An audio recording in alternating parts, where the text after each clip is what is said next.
at kayo ba ay nakikipag-unayan rin po sa Japan? Kasi nga sila daw atang may kakayahan para dito sa deep diving na ito po. Has there coordination been made with Japan? Preliminary po yung mga ulat sa Japan daw hihingi ng tulong. At saka yung sa team, yung tatlong team. Yes, ma'am. Crucial po ang coordination with other local government, with other government agencies, at posible with other foreign allies.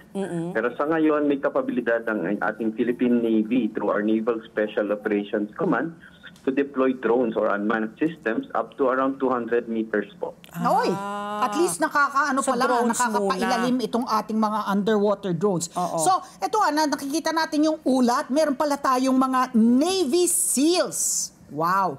Naval Special Operations Command, NAVSOCOM, kilala bilang Philippine Navy SEALs. At sinanay, eksperto, kaya pala SEAL, Sea, Air, Land. Yun pala yun, yung SEAL, kaya may acronym na SEAL. Captain Alcos, ito pong, ano po ang magiging papel ng ating Philippine Navy? Nakikinita nyo, bukod po dun sa pag-deploy nitong underwater drones that I presume is going to be used for the mapping? Kasi gagawin daw yung mapping nitong, siguro yung ilalim po ng lawa, ano po, Kapitan? Yes po, ma'am. Ang unang-una sa lahat ay eksperto sa dagat ang ating mga Naval Special Operations Command personnel. At ang primarily na una nilang gagawin ay mag-conduct ng assessment.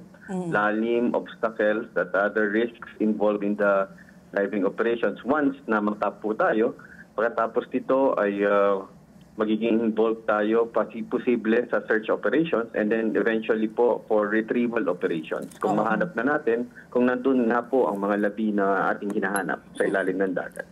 Captain John, sa isang ulat, 200 kilometers po yung yung square area, yung area na laki po ng Taal Lake. How much will you cover? I'm sure hindi naman yung buong 200 square kilometers, no? Na pinpoint na ho ba ilang lugar po yan sa Taal Lake po ang ida-dive ng mga divers po? Ma'am, we will base everything on information that will be relayed to us together with other counterparts from other government agencies.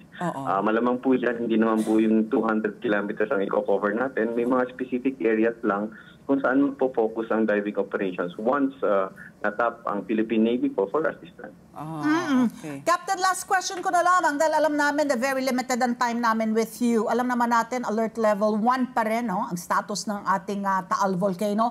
How are you going to factor this in, Captain Alcos? Ma'am, marami pa tayong factors na kailangan i-considera sa diving operations. Una-una, sabi mo nga po, ma'am, yung volcanic activity on how active Taal Volcano ngayon. Number 2, ma'am, is yung sedimentation sa ilalim. Temperature, kuryente, at crucial din pong factor yung weather conditions. Lately, medyo maulan at makaka-apekto to sa logistical and admin support na mga galing sa ibabaw po ng dagat during the conduct of operations. May last question na Captain John, sabi niyo wala pa kayong official request. Do you expect it to happen soon? Are you expecting it within the week? Kasi naka-standby na kayo para po hindi rin po nasasayang ang oras. Ma'am, anytime po na ma-receive namin ng request for assistance from the Department of Justice, ay handa po ang Naval Special Operations Command being an elite unit to be deployed anywhere, anytime po sa buong bansa. Okay. So mabuhay ang ating Philippine Navy. Maraming salamat po para sa pagkakataon.